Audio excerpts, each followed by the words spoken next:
கோவில் விளக்குகளும் எரிய வேண்டும், ஏழை விட்டு அடுப்புகளும் எரிய வேண்டும்.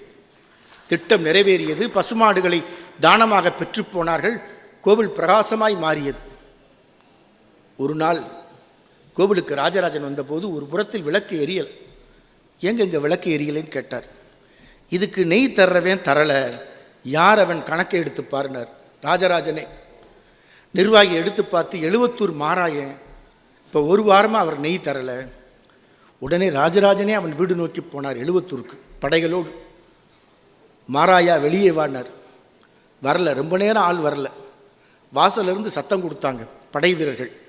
கொஞ்ச நேரத்தில் ஒரு அபலை பெண், சவளை பெண்ணாக எலும்பும் தோளுமாக இருக்கிற பெண் கையில் ஒரு சின்ன குழந்தையோடு, சவளை குழந்தையோடு வர்ற, கண்கள் முழுவதும் நீர்க்கோளம், அழுது கொண்டே இருக்கிறாள். யார் நீ என்று கேட்டார். மாராயன் மனைவி வரகுணாள். எங்கே உன் கணவன்னா? கணவன் இந்த காவிரி ஆற்று வெள்ளத்தில் போய் 1 மாதத்திற்கு மேலாச்சு. நீங்கள் கொடுத்த 41 பசுக்களும் அந்த வெள்ளத்தில் போயிருச்சு. கோவிலிருந்து கொடுத்த 41 பசுக்களும் அந்த வெள்ளத்தில் போய்விட்டது. அப்புறம் நீ ஏன் அப்புறம் நெய் கொடுக்காமலே இருக்கிறியனர்? 3 வாரம் கொடுத்துருக்கேங்க, இந்த 1 வாரம் தான் கொடுக்கல, என்னால் கொடுக்க முடியலை. அப்போ 3 வாரம் எப்படி பசுக்களே இல்லாமல் நெய் கொடுத்த? அதை மட்டும் கேட்காதீங்க மகாராசான்னு மயங்கி விழுந்தாள். தைரியமாக சொல், நான் இருக்கிறேன் என்றார்.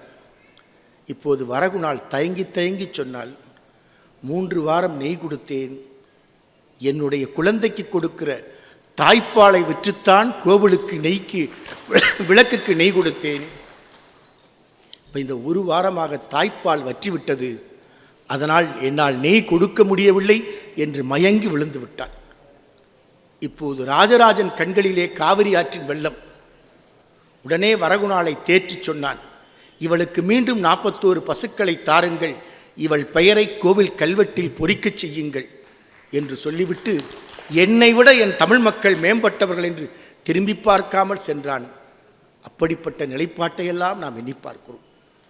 கோவிலை தழுவிய குடிகள், குடிகளை தழுவிய கோவில் என்று காலம் காலமாய் நிரூபித்துக் கொண்டிருப்பவர்கள் தான் நம் நகரத்தார் பெருமக்கள். வாழ்க்கைக்கு பொருள் தேவை, நாம் வாழ்வதிலும் பொருள் தேவை என்று திரைகடலோடு தேடிய செல்வத்தை அறப்பணிகளுக்கு செய்தார்கள். சொத்தின் மதிப்பை கணக்கு பார்ப்பதை விட அறத்தை கணக்கு பார்க்காமல் செய்தார்கள்.